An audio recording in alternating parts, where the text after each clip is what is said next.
Class 8 math NCERT CBSE के book से exercise 14.4 पे आ गए। ठीक है, एक्सरसाइज 14.4 पे क्या है, find and correct the errors in the following mathematical statement. ठीक है, ये मैथमेटिकल स्टेटमेंट है। इस मैथमेटिकल स्टेटमेंट में हमको फाइंड आउट भी करना है एरर्स को और करेक्ट भी करना है। ठीक है, पहले फाइंड आउट कर लेना है और बाद में इसको करेक्ट कर लेने का है। ठीक है, तो अब इसमें क्या है कि हम जो पहले फॉर्मूला यूज कर रहे थे, ठीक है, किसी भी टर्म्स को देख के हम ये कर रहे थे कि कॉमन फैक्टर आएगा, कि रीग्रुपिंग होगा, कि आईएनटीज यूज होगा, ये तीनों नहीं होता है तो फिर एक्सपांड करते थे। एक्सपांड करने के बाद फिर उन्हीं सब चीज़ों का हम यूज़ कर लेते थे। लेकिन अब यहाँ पर ऐसा कुछ भी नहीं होगा। यहाँ पर आपके कॉमन सेंस का यूज होगा। आपने जो बना है बिल्कुल इजी, ठीक है, सबसे इजी में से इजी है। ठीक है, लेकिन इसमें बस आपके कॉमन सेंस का यूज होगा कि कहाँ पर ये मिस्टेक, इसने जो सॉल्व किया है उस सॉल्व में कहाँ पर मिस्टेक किया है। क्वेश्चन इतना इजी है कि आपको इतना मुश्किल नहीं होगा, इतना ज़्यादा सोचने की ज़रूरत नहीं होगा। ठीक है, तो एक एक मिस्टेक को हम निकालने का कोशिश करते हैं। सबसे पहला क्या है क्वेश्चन, 4x - 5 = 4x - 5। ठीक है, अब इसमें यदि इसमें सबसे पहले हम निकाल लेते हैं, फिर बाद में मैं समझाऊंगा कि इसमें कहाँ पे एरर और किस तरह का एरर वो करने की कोशिश किया है। ठीक है, सबसे पहले देखिए फ्रॉम LHS, यदि हम ये वाले पार्ट को लेते हैं तो इस वाले पार्ट को हम लेते हैं तो हम क्या देखते हैं कि 4x - 5 है। ठीक है, तो सिर्फ इस पार्ट को उठाया और यहाँ पे लिख दिया। ठीक है, तो इसमें हम देखते हैं क्या है कि 4 को मल्टीप्लाई x के साथ भी होगा, 4 का मल्टीप्लाई 5 के साथ भी होगा इक्वल टू क्या हो जाएगा, यानी 4 का मल्टीप्लाई x के साथ भी हो गया और 4 का मल्टीप्लाई 5 के साथ भी हो गया। बीच में माइनस साइन था, वो माइनस साइन रह गया। आया समझ में? तो इक्वल टू क्या हो गया, 4 × x = 4x और 4 × 5 = 20।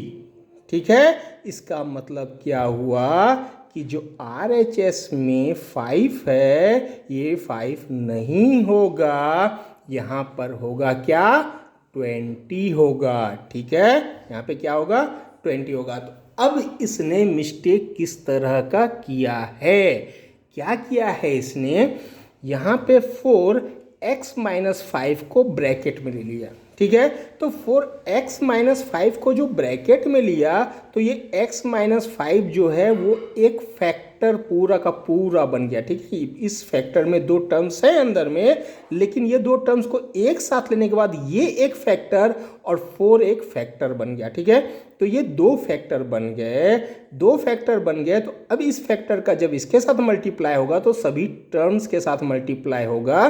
ठीक है, और इसने किया क्या, इस ब्रैकेट को कंसीडर ही नहीं किया। ठीक है, जब इस ब्रैकेट को कंसीडर, ये ब्रैकेट मैंने बनाया, देखिए यहाँ पे ब्रैकेट बनाया हुआ है, बाद में इसको कटिंग कर दिया। ठीक है, तो ये ब्रैकेट तो है लेकिन इसको क्या किया है, इसने कंसीडर ही नहीं किया। जब ये कंसीडर नहीं करेगा तो किस तरह का ये दिखेगा, ये इस तरह का दिखेगा, समझे ना।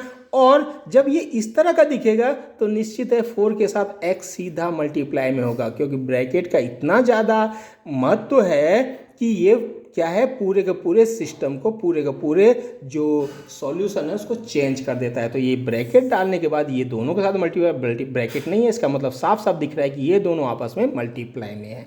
तो यहीं पे इसने मिस्टेक किया है। ठीक है, तो फिर हम क्या लिखेंगे, ये RHS के इक्वल टू नहीं है। ठीक है, तो इसमें हमारा क्वेश्चन क्या था, क्वेश्चन में ये था कि फाइंड आउट कीजिए आप एरर्स को आप फाइंड आउट कीजिए। ठीक है, तो हमने लगभग ये जो अंडरलाइन किया और यहाँ जो अंडरलाइन किया, ये दोनों अंडरलाइन से हमको साफ साफ पता चल गया कि एरर तो यहीं पे है। ठीक है, उसके बाद आपका हो गया कंप्लीट। ठीक है, इसे ज़्यादा और कुछ करने की ज़रूरत नहीं है। लेकिन फिर भी यदि आप अपनी बातों को एक्सप्रेस नहीं कर पाएंगे, आप अपनी बातों को लिख नहीं पाएंगे तो वो सही नहीं है। तो आपको एक बार ये इन चीज़ों को यदि आपने लिख के आप जिस भी तरीके से समझाइए कि नहीं इसने जो है ब्रैकेट कंसीडर नहीं किया, ठीक है, ब्रैकेट कंसीडर नहीं करने के बाद क्या होगा, 4x के साथ सीधे मल्टीप्लाई में और 5 बिल्कुल अलग, यानी ये दो टर्म्स बन जाएंगे सीधे सीधे दो टर्म। ये इस तरह से आप लिख सकते हैं कि इसने ब्रैकेट को कंसीडर किया ही नहीं, यानी x माइनस 5 को एक पूरे फैक्टर के रूप में नहीं लेके 4 और ये x को एक साथ रख दिया, इसने यही मिस्टेक किया है, ठीक है। इस तरह का भी आप लिख सकते हैं। या फिर आप क्या लिख सकते हैं कि यदि हम कंपेयरिंग LHS विथ RHS, यदि LHS को RHS के साथ हम कंपेयर करते हैं, ये साइड LHS है, ये साइड RHS है, LHS हमने निकाला तो ये निकला, यानी इसको और इसको यदि हम कंपेयर करते हैं ये दोनों को, तो ये LHS वाला पार्ट है, यही हमने निकाला था। RHS वाला पार्ट ये है, ठीक है। Is not equal to RHS यहाँ भी मैं लिख दिया क्योंकि यहाँ पे 5 था, 4x माइनस 5, यहाँ 4x माइनस 20 आया, is not equal to RHS यहाँ पे मैंने लिख दिया है, ठीक है। तो comparing LHS with RHS, LHS को RHS के साथ यदि हम कंपेयर करते हैं तो हम क्या पाते हैं, we find in the second term of RHS expression, RHS expression का जो सेकेंड टर्म है, ठीक है, यहीं पे समस्या है। तो सेकेंड टर्म जो है देयर शुड बी -20, यहाँ पे -20 होना चाहिए इन प्लेस ऑफ -5, -5 के जगह में -20 होना चाहिए, ठीक है। यहाँ पे क्या होना चाहिए, it should be -20 in place of -5। आ गया समझ में। जो भी था, जो भी प्रॉब्लम था, यानी फाइंड आउट हमने किया, हमने फाइंड आउट कर लिया, तो हम अपने मन में रखने से तो आंसर हो नहीं जाएगा कि हमने फाइंड आउट कर लिया। आपको लिखना तो पड़ेगा कि क्या फाइंड आउट आपने किया। तो वही हमने लिखा कि हम दोनों को कंपेयर किए, हमने ये देखा कि -20 के जगह में क्या होना चाहिए, -5 के जगह में क्या होना चाहिए, -20 होना चाहिए, और यही हमने फाइंड आउट किया। आ गया समझ में। सो the given statement is incorrect, इसलिए जो गिवन स्टेटमेंट है इनकरेक्ट है क्योंकि -20 होना चाहिए था -5 की जगह में। आ गया समझ में। तो गिवन स्टेटमेंट इनकरेक्ट है, तो करेक्ट स्टेटमेंट क्या है, तो फिर से आप इसको एक बार, मतलब ये 4x minus 5 is equal to direct 4x minus 20 लिख सकते हैं क्योंकि हमने सॉल्यूशन तो पहले से यहाँ पे कर दिया था, ठीक है। तो डायरेक्ट लिख दिया और ये आपका आंसर हो गया, ठीक है। तो पहला क्वेश्चन ही बेस है, इसलिए मैं थोड़ा अच्छे से इसको आपको समझा दिया, ठीक है। अब अगले क्वेश्चन से हम फटाफट आगे निकल सकते हैं, ठीक है। सेकंड क्वेश्चन देखिए, सेकंड क्वेश्चन क्या है, x 3x + 2 = 3x² + 2, ठीक है। इसमें भी इसने यही किया है, इस ब्रैकेट को कंसीडर ही नहीं किया, वो कुछ इस तरह से देख लिया इसको। अभी जब कुछ इस तरह से देख लेगा तो क्या होगा, x और 3x के बीच में कोई साइन है ही नहीं, यहाँ पे भी तो कोई साइन नहीं है ना, लेकिन ब्रैकेट है। ब्रैकेट क्या किया, दोनों को इसको दो फैक्टर बना दिया और इसको दोनों के साथ मल्टीप्लाई करने के लिए मजबूर कर दिया, ठीक है। लेकिन ब्रैकेट यदि कंसीडर नहीं करेंगे तो क्या होगा, ये आपस में सीधा मल्टीप्लाई हो जाएगा, ये अकेला रह जाएगा, ठीक है। और किया उसने इस तरह से ही है लगभग, ठीक है। तो अब हम इसको सॉल्व करते हैं फ्रॉम LHS से देखिए क्या होगा, x 3x + 2 ले लिया, ठीक है। सॉल्व हम कैसे करते हैं, x को इसके साथ मल्टीप्लाई और x को 2 के साथ मल्टीप्लाई करते हैं, तो x को 3x के साथ मल्टीप्लाई कीजिए, फिर प्लस x को 2 के साथ मल्टीप्लाई किया, ठीक है, इक्वल टू क्या हो गया, x और 3x हो गया और 2 × x जो है 2x हो गया, is not equal to RHS, क्योंकि RHS में सिर्फ 2 है और यहाँ पे 2x है, ठीक है। तो is not equal to RHS आ गया। तो हम क्या बोल सकते हैं, by comparing LHS with RHS, ठीक है। LHS को RHS से यदि हम कंपेयर करते हैं, ये LHS है, उसको यदि RHS से कंपेयर, क्योंकि अब इसको तो कंपेयर करने से अपने को मतलब नहीं है क्योंकि इसको तो हमने सॉल्व करके और यहाँ तक पहुँच गए, तो मतलब इसको यदि इसके साथ यानी LHS को RHS के साथ यदि हम कंपेयर करते हैं तो क्या देखते हैं कि इन the second term of RHS expression, second term जो है RHS एक्सप्रेशन का जो सेकेंड टर्म है वो क्या है, देयर शुड बी 2x, यहाँ पे क्या होना चाहिए, इन the second term of RHS expression का जो सेकेंड टर्म ये वाला है ना, तो सेकेंड टर्म जो है यहाँ पे क्या होना चाहिए, 2x होना चाहिए इन प्लेस ऑफ 2, यहाँ पे 2 के जगह में क्या होना चाहिए, 2x होना चाहिए, तो there should be 2x in place of 2 के जगह में क्या होना चाहिए, 2x होना चाहिए, ठीक है। सो the given statement is incorrect, इसलिए गिवन स्टेटमेंट इनकरेक्ट है। और करेक्ट स्टेटमेंट क्या होगा, फिर से आप ये इसको लिखिए और जो आपने सॉल्व किया उसको लिख दीजिए, बीच वाले को लिखने की जरूरत नहीं, क्योंकि सॉल्व तो हमने बाकायदा किया ही था। तो x 3x + 2 = 3x² + 2x हो गया। आ गया समझ में क्वेश्चन नंबर सेकेंड, ठीक है। अब आ गया क्वेश्चन नंबर थर्ड, ठीक है। क्वेश्चन नंबर थर्ड क्या है, 3x + 3y = 5xy, ठीक है। तो 3x + 2x + 3y = 5xy तो कभी हो ही नहीं सकता, यानी कि इसने क्या किया, 2 को 3 के साथ प्लस कर दिया और x और y को मल्टीप्लाई कर दिया, ठीक है।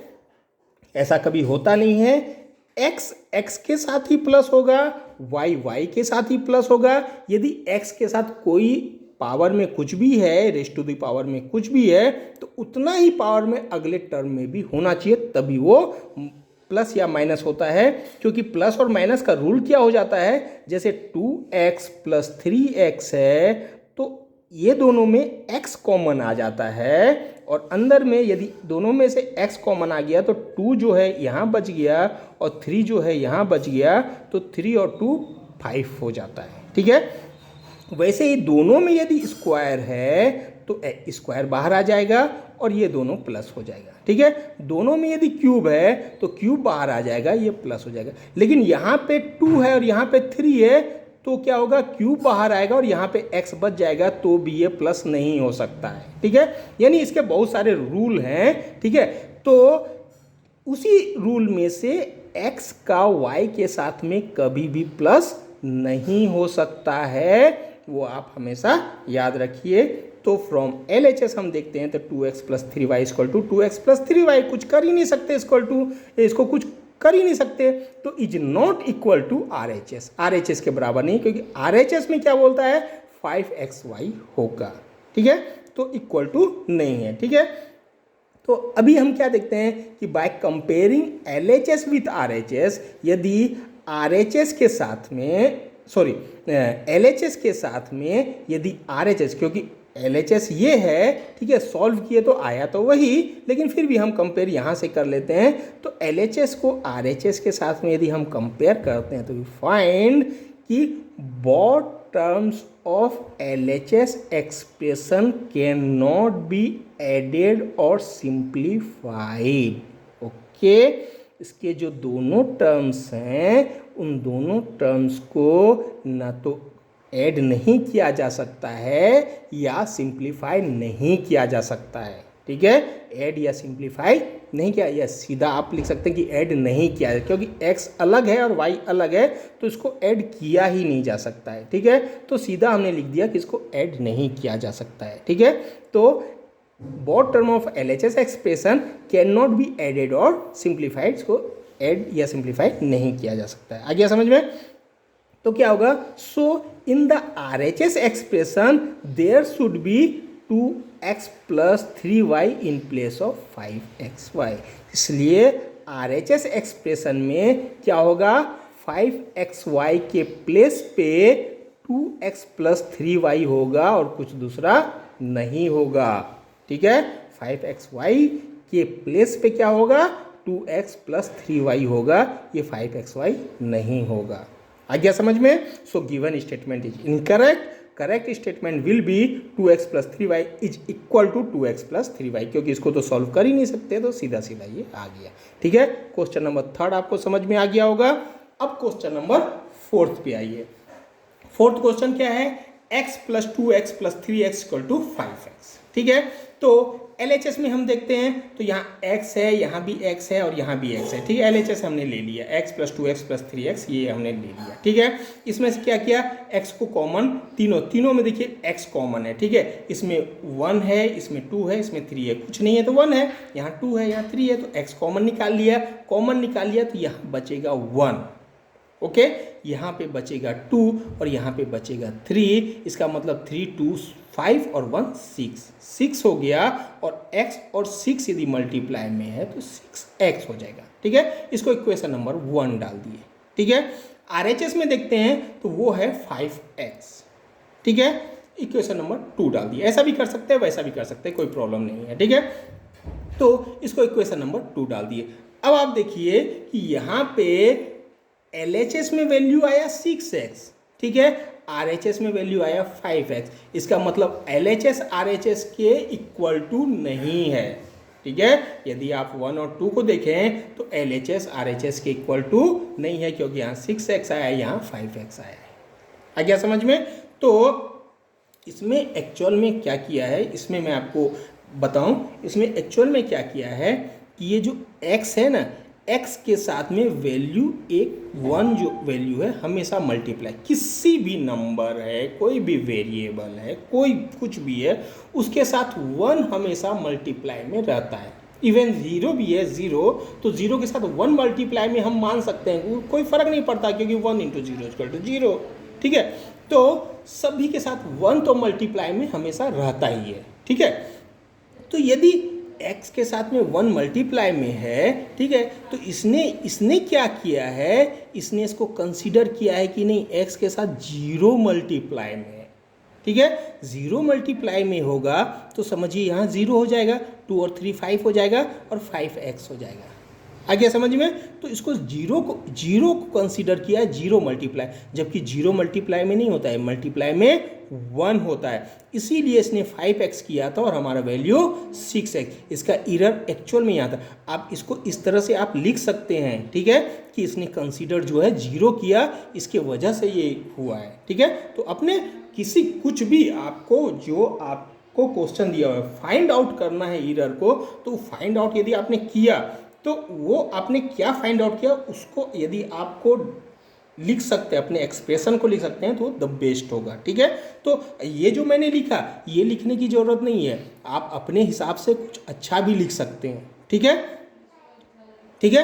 तो अब हम क्या करते हैं, by comparing equation 1 with equation 2, equation 1 को इक्वेशन 2 के साथ में दोनों को यदि हम कंपेयर करते हैं तो we find in the RHS expression there should be 6x, okay, should be 6x होना चाहिए, ठीक है, इन प्लेस ऑफ 5x। यानी यहाँ पे जो है 5x के जगह में 6x होना चाहिए। ये वाला जो वैल्यू है वो 6x होना चाहिए, 5x नहीं होना चाहिए। तो we find should be 6x in place of 5x। So the given statement is incorrect. इसका मतलब इनकरेक्ट है स्टेटमेंट, और करेक्ट स्टेटमेंट क्या हो जाएगा, x + 2x + 3x, ऑलरेडी आपने निकाल दिया है, 6x = 6x। Okay, question number 4 complete हो गया, ठीक है। अब क्वेश्चन नंबर 5 क्या है, 5x + 2y + y - 7y = 0, ठीक है। तो LHS पहले हम लेते हैं ये वाला पार्ट, तो 5y + 2y, 5 मैंने 5y भी बोला है ना, 5y + 2y + y - 7y = 0, ठीक है। तो फ्रॉम LHS हम क्या देखते हैं कि 5y + 2y + y - 7y, यानी ये वाला पार्ट यदि हम लेते हैं तो हम क्या देखते हैं, इसमें से सभी में y है, तो y हमने कॉमन फैक्टर के रूप में बाहर निकाल लिया, और अंदर में यहाँ बचा 5 प्लस यहाँ बचा 2, यहाँ बचा 1, y के साथ में 1 है, ठीक है। मल्टीप्लाई में 1 हमेशा रहता है सबके साथ में, यदि y आप निकालना चाहें तो निकाल सकते हैं, बचेगा 1, ठीक है, और -7 हो गया, ठीक है। तो 5 और 2 7 और 1 8 हो गया, y 8 - 7 हो गया, ठीक है। 5 2 7 1 8 हो गया और -7 हुआ, यानी y और 1 हो गया, यानी वैल्यू y आ गया, ठीक है। और RHS में देखते हैं तो वैल्यू इसने बोला है 0, ठीक है। तो इसको इक्वेशन 1 बना दिया, इसको इक्वेशन 2 बना दी। अब आप देखिए इसमें क्या है कि इसने क्या सोचा है कि ये y के साथ में मल्टीप्लाई में 0 है, ठीक है। y के साथ में मल्टीप्लाई में 0 रहता है, 1 नहीं रहता है। इसने इस तरह से कंसीडर किया, y के साथ में कुछ नहीं है, यहाँ पे y के साथ में मल्टीप्लाई में कुछ भी नहीं है। तो y के साथ में यदि मल्टीप्लाई में कुछ भी नहीं है तो कोई कुछ भी नहीं को क्या समझता है, ठीक है। यदि if there is nothing with any variables, then what the person will think? Person will think it have 0, ठीक है।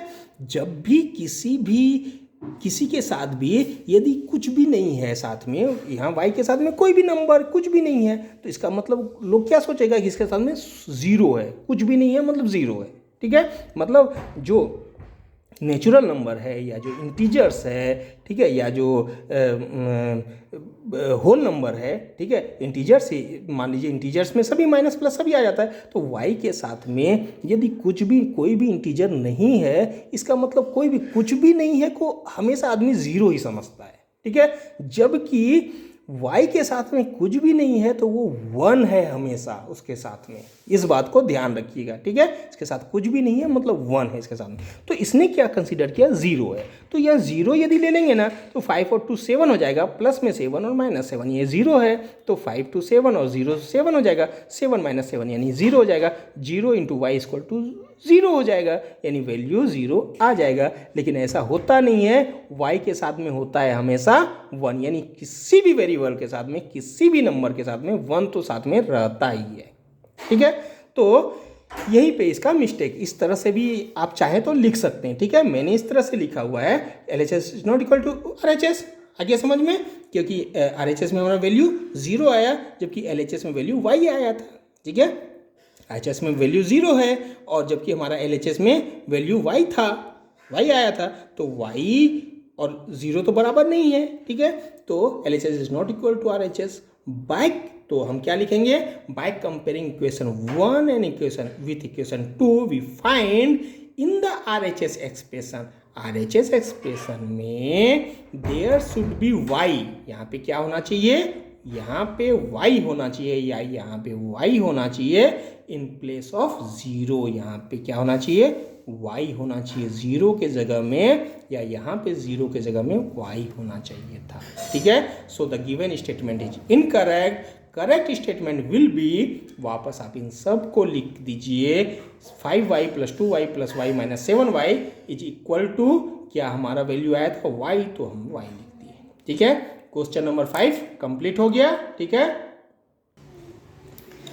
अगला क्वेश्चन क्या है, 3x + 2x is equal to 5x square. ठीक है, यहाँ पे इसने क्या मिस्टेक किया है कि 3 और 2 को प्लस कर दिया और x को मल्टीप्लाई करके लिख दिया, इस तरह से नहीं होता है। ठीक है, यहाँ पे क्या होता है, 3x और 2x सीधा प्लस हो जाता है।